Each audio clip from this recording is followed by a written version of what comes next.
administration believed that fair housing would, in our time, become the unchallenged law of this land. And indeed, this bill has had a long and stormy trip.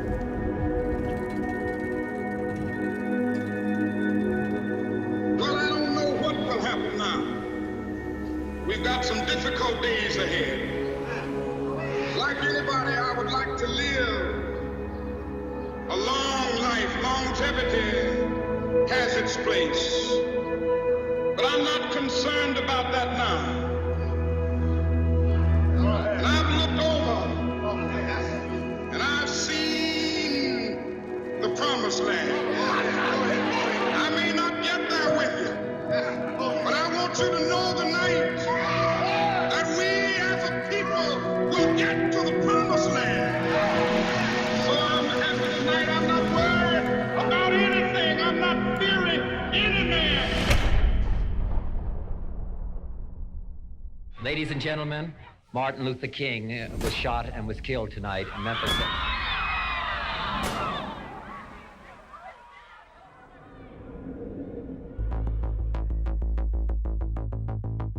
The death of the prophet of nonviolence set off the worst outbreak of arson, looting, and criminal activity in the nation's history. Washington's ghettos burned within a few blocks of the nation's capital. The life of a man who symbolized the freedom and faith of America has been taken. And no words of mine can fill the void of the eloquent voice that has been stilled. But this I do believe deeply. The dream of Dr. Martin Luther King Jr. has not died with him. President Johnson was willing to speak up and say, we have to pass a fair housing bill. Hello, Mr. President? Yes, Dick. We're in trouble. We need some help. Yes? I'm afraid of that. Federal troops, for the first time since the Civil War, took up positions to guard government buildings.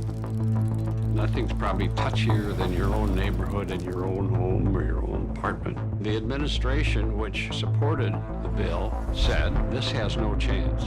The other stuff is okay, but this will kill any politician that touches it. Well, I just could not live beside them. I don't feel that they should be oppressed. But I moved here because it was a white community. I have 2 daughters and 2 sons. And if there's too many colored people around here, I definitely will get out. I think that, well, the property values will immediately go down if they're allowed to move in here in any number.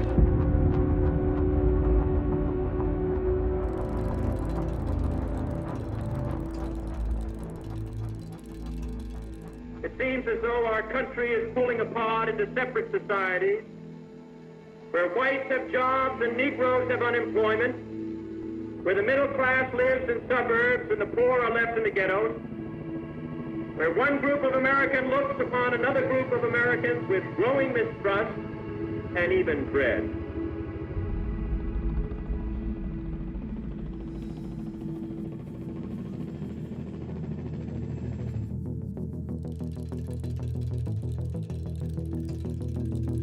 Then the bill went over into the House Rules Committee, and under the chairmanship of the famous Judge Smith, a right-wing segregationist from Virginia, he wouldn't hold hearings on it. He would take the bill home so nobody could act on it, and we were running out of time.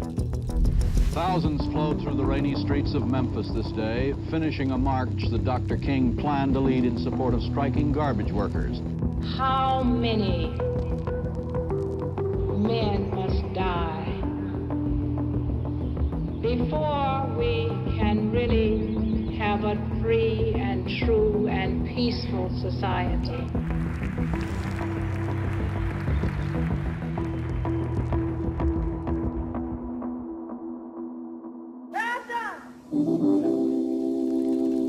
For your presence, Lord. And I know you'll reach out and take mine. You take our hand.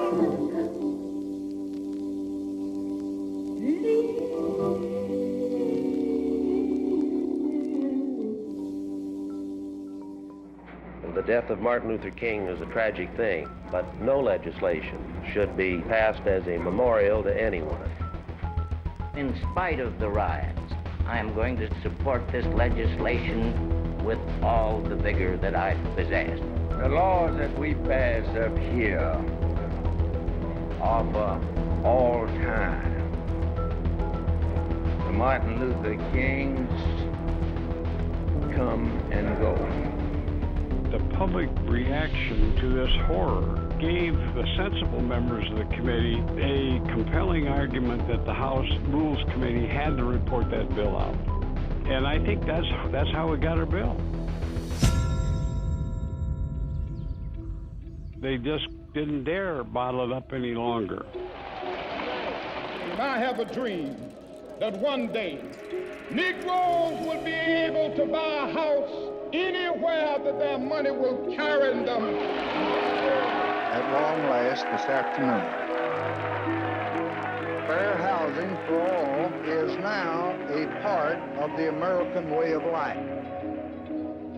Democracy's work is being done, and the bell of freedom rings out a little louder. We have come some of the way, not near all of it.